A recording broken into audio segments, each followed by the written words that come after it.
Saudara-saudari yang terkasih dalam Yesus Kristus, kalau kita melihat di televisi-televisi atau di film-film di tempat kita ini, ada banyak sekali hantu, ada banyak sekali cerita-cerita tentang setan, ada prank tentang setan. Ada orang yang pakai baju seperti pocong lalu berada di pinggir-pinggir jalan nakut-nakutin orang. Kalau kita mau mengumpulkan, mengoleksi ada berapa setan yang ada di tanah air kita ini, mungkin ada banyak sekali ya. Ada apa saja, pocong, sundel bolong, kuntilanak, gendruwo, wewe gombel, suster ngesot, tuyul, apalagi tuyul, cemit, kolor hijau, banyak sekali ya. Lalu mereka itu biasanya ketika muncul, mereka omongnya apa, bicaranya apa? Ya, atau gitu ya. Nah, saudara-saudari yang terkasih dalam Yesus Kristus, Yesus hari ini setelah wafat, mati di atas kayu salib, lalu dimakamkan dan bangkit dari antara orang mati. Hanya Yesus setelah bangkit itu tidak menjadi hantu.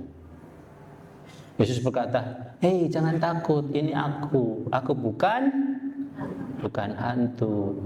Karena kemudian apa kata Yesus? Kalau hantu itu tidak berdaging dan tidak bertulang, kata gitu ya, kata Yesus ya.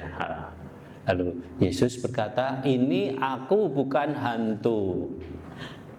Memang seringkali dibalik, gampang sekali, mudah sekali, begitu ngomong Tuhan jadi hantu. Coba ngomong Tuhan cepat ya, sampai 10 kali. Nanti tiba-tiba sudah menjadi hantu. Dan Yesus ketika menampakkan diri kepada para murid itu tidak berkata hihihi ya, tapi Yesus berkata, "Damai sejahtera bagimu." Yesus memberikan damai. Damainya adalah damai sejahtera, bukan damai wasono. Kalau damai wasono yang ini damai wasono. Saya namanya Romo Damai Wasono. Dan Yesus membagikannya adalah damai sejahtera bagi kamu. Mengapa? Karena pada saat itu murid-murid Yesus sedang mengalami ketakutan. Mereka takut. Takut apa? Takut kepada orang-orang Yahudi. Jangan-jangan mereka pun nanti akan diyesuskan, akan ditangkap, lalu disalibkan seperti Yesus. Wah, tidak berani, takut, sehingga mereka sembunyi di suatu tempat dan semua pintu terkunci. Meskipun mereka sembunyi di suatu tempat, semua pintu dikunci, lubang-lubang ditutupi, Yesus tiba-tiba hadir di tengah-tengah mereka dan berkata, "Damai sejahtera bagi kamu." Dan kemudian Yesus menunjukkan luka-luka pada tangan dan lambungnya dan kakinya. Dan secara khusus ia datang kepada Thomas. "Thomas, sini, mana tanganmu? Ulurkanlah tanganmu ke dalam bekas-bekas luka paku ini, dan ulurkanlah jarimu dalam lambungku ini." Yesus dengan penuh kesabaran datang kepada para murid. Ia tidak nakut-nakuti murid, tetapi ia datang untuk memberikan damai sejahtera bagi para muridnya. Pada awal penampakannya, waktu itu Thomas tidak hadir dalam persekutuan, tidak hadir dalam doanya, tidak hadir dalam kelompok. Nggak tahu, mungkin Thomas lagi jalan-jalan kemana, tidak tahu.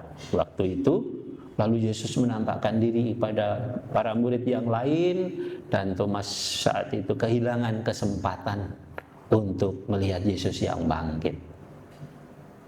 Namun Yesus tetap mau mendatangi Thomas, dan Yesus mendatangi Thomas bukan sendirian ketika Thomas sedang berdoa sendiri, tetapi Yesus mendatangi Thomas ketika Thomas juga berada di tempat yang sama. Artinya Yesus datang juga dalam persekutuan untuk menguatkan persekutuan tersebut.